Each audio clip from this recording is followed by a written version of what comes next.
In the bare knuckle boxing era, you could hit a man while he was trying to get up off the ground. You could punch him in the back of the head. You could grab the ropes and use them to punch harder. All of this was legal at some point in boxing history. Try any of it today and you'll be warned, penalized, or disqualified. You could lose the fight, you might even lose your license. These 5 moves are now strictly illegal because they're too dangerous. They've caused permanent injuries, brain damage, and even death. Let's start with one of the most dangerous illegal punches in boxing. Move number 5, the rabbit punch. A rabbit punch is a punch to the back of the head or the base of the skull. It's called a rabbit punch because that's how hunters kill rabbits. One quick strike to the back of the head and it's over instantly. In boxing, this punch is strictly illegal. It's been against the rules for a long time, but enforcement has become much stricter over the years as we've learned more about brain injuries. Here's why it's so dangerous. The back of your head protects your brainstem and the top of your spinal cord. These control your breathing, your heart rate, and your ability to move. One hard punch to this area can cause instant paralysis, brain damage, or even death. The most tragic recent example is Pritchard Colon. In 2015, during his fight against Terrell Williams, Colon was hit with what appeared to be repeated illegal punches to the back of the head. The referee didn't adequately penalize the fouls. After the fight ended, Colon collapsed in the dressing room. He went into a coma. When he woke up, he had suffered severe brain damage. He can't walk or talk normally and needs constant care. He was 23 years old. His boxing career and his life were destroyed. At least the rabbit punch targets the head where referees can see it.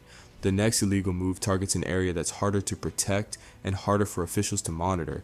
Move number 4, the kidney punch. Kidney punch is a punch to the lower back where your kidneys are located. Your kidneys sit on either side of your spine just below your rib cage. And here's the problem. There are no bones protecting them. Your ribs protect your lungs and heart, but your kidneys are completely exposed from the back. In boxing, punching the back or back of the head has been illegal for a long time. But in the heat of a fight, especially during exchanges or clinches, some fighters would try to sneak in shots to the lower back. Why? Because kidney punches cause a different kind of pain. It's not like getting hit in the face, it's deep internal pain that drops a fighter instantly. Your opponent might look fine on the outside, but inside he's in agony. Here's what happens when you get hit hard in the kidney. The organ can bruise or even rupture. You can start bleeding internally. In severe cases, the kidney can stop working properly, requiring medical intervention. Throughout boxing history, enforcement of this rule has varied. Some referees were strict, others let borderline shots go, but as medical knowledge improved, the rule became clearer and enforcement became stricter. Modern boxing rules explicitly state you cannot hit the back. That includes the kidney area. If you throw a kidney punch today, you'll get warned immediately. Do it again, you lose a point. Keep doing it, you're disqualified. The kidney punch was always questionable and now it's clearly illegal, but the next move is even worse. It involves attacking a fighter when he literally cannot defend himself. Move number 3, hitting a downed opponent. During the bare knuckle era of the 1700s and early 1800s, if a man went down but wasn't fully knocked out, you could keep hitting him. Under the old London prize ring rules, there were no rounds like we know them today. The fight continued until someone couldn't go on. If a fighter fell, he had 30 seconds to get back to his feet. If he made it up, the other fighter could immediately attack him again. It was brutal. Fighters would get knocked down, struggle to stand, and get dropped again immediately. This happened over and over. A famous example of how brutal boxing could be, even under modern rules, is the 1919 fight between Jack Dempsey and Jess Willard.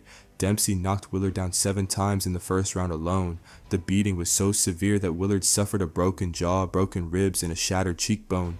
But to be clear, Dempsey did not hit Willard while he was down. That was already illegal. The damage came from legal punches during the brief moments Willard was standing. Today, hitting a downed opponent is one of the clearest fouls in boxing. Do it once, you might get a warning. Do it intentionally, you're disqualified immediately. Those first 3 illegal moves were about hitting dangerous targets or hitting at dangerous times, but the next 2 moves were about using the ring itself as a weapon. Move number 2, holding the ropes for leverage. Imagine you're in the corner of the ring throwing punches. Your opponent is trying to push you back, so you reach out with your free hand, grab the top rope, and hold on tight. Now when you punch, you've got extra stability. The rope keeps you anchored. You can throw harder without losing balance. You can't be pushed backward. This is illegal in modern boxing, and it has been for a long time. Here's why. When you hold the rope, you're using the ring as a third point of contact. You've got your feet on the ground and your hand on the rope. That gives you way more stability than your opponent, who's standing on his own.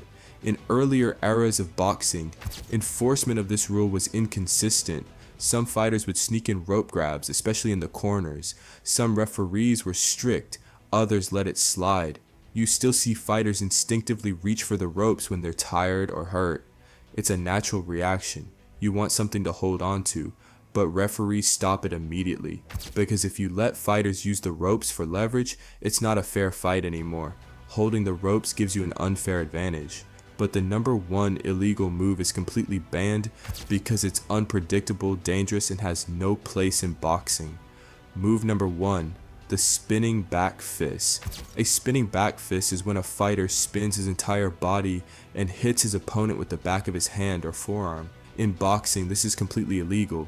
It's been against the rules for as long as modern boxing has existed, because boxing requires that you strike with the knuckle part of a closed fist. Here's why it's banned in boxing. First, when you spin, you're not hitting with your knuckles. You're hitting with the back of your hand, your wrist, your forearm, or even your elbow. That's fundamentally against boxing's rules. Second, spinning generates massive rotational power. Your entire body is turning, which creates way more force than a standard punch. If that kind of power connects with your forearm or elbow instead of a padded glove, it can cause serious damage. Third, it's completely unpredictable. Your opponent can't see it coming because you're spinning. It usually catches someone on the side of the head or the temple, the most vulnerable part of the skull.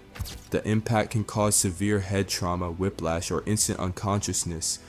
That's the number one illegal move. It's unpredictable, dangerous, and completely against the rules. These moves were banned or strictly enforced to protect fighters, but boxing is still one of the most dangerous sports on earth. Brain damage, broken bones, careers ended in seconds. I just broke down the 5 most brutal injuries in boxing history, moments so violent they changed the sport forever, fighters who were never the same after one punch. Click the video on your screen right now to see the most devastating moments in boxing. I'll see you there.